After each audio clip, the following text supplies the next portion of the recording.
বাতির নিচে অন্ধকার প্রবাদের সার্থক উদাহরণ হয়ে উঠেছে রাজধানীর বিয়াম স্কুলের পিছনের এলাকা।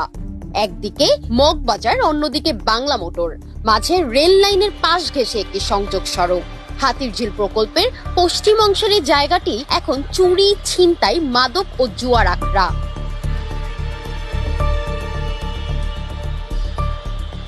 সন্ধ্যা নামলেই এখানে তৈরি হয় ভুতুড়ে পরিবেশ।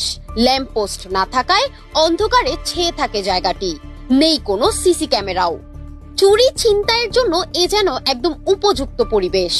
2 দিন পর পর সামনে ছিনতাই হয় এখানে, তারপরে এলাকাটা সম্পূর্ণ অন্ধকার থাকে, কোনো বাড়িওয়ালা একটা লাইট দেয় না, আর এই ল্যাম্পপোস্ট গুলো তো জ্বলেই না টোটালি।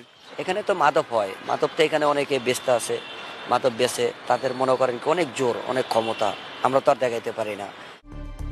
সন্ধ্যার পর তাই এখান দিয়ে যেতে নিরাপদ বোধ করেন না স্থানীয় বাসিন্দা ও পথচারীরা। খুব দরকারে যেতে বাধ্য হলেও থাকেন আতঙ্কে। এখানে এই যে চলাফেরা করতে সমস্যা, এই জায়গায় আগে রুট ছিল, ভালোভাবে চলাফেরা করা যেত, এখন তো ওইভাবে চলাফেরা করা যায় না। লাইফ রিস্ক তো আছে, আপনার রেল লাইন দিয়ে পার হওয়ার সময় তো অনেক সময় কখন ট্রেন আসে কখন আসে না বোঝা যায় না। রাস্তা খানাখন্দে ভরে যাওয়ায় চলাচলের দুর্ঘটনার শঙ্কায় থাকেন ছাত্রছাত্রীরা।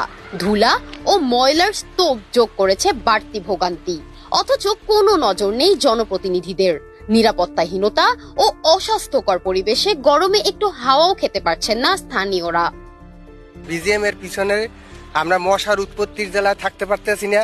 দিনে আমরা বসলে আমাকে মেডিকেলে যাওয়া লাগে, দিনেও বসা যায় না। তারপরে ম্যাডাম দেখেন উপরে ল্যাম্পপোস্ট আছে, ল্যাম্পপোস্ট ভাঙ্গিয়া একজনের গায়ে পড়ছে এখানে।